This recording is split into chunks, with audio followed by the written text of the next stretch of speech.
الرحمن الرحیم۔ آج ہم پڑھیں گے مبتدا اور خبر۔ اس کو خبر مبتدا کسے کہتے ہیں؟ وہ اسم جس سے جملہ اسمیہ کی ابتدا کی جائے اسے مبتدا کہتے ہیں، اور خبر جس سے مبتدا کے بارے میں کوئی خبر دی جائے اس کو خبر کہتے ہیں۔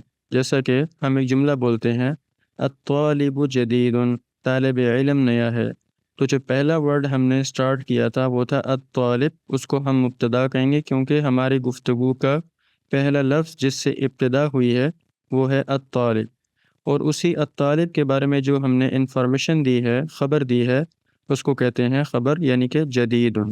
تو الطالب جدید، طالب علم نیا ہے۔ مبتدا اور خبر کی شرائط کیا ہے؟ مبتدا اور خبر کی شرائط یہ ہے کہ مبتدا معرفہ ہوتا ہے اور خبر نکرہ ہوتی ہے۔ جیسے کہ مثال کے طور پر الماء بارد، پانی ٹھنڈا ہے، القمر جمیل، چاند خوبصورت ہے۔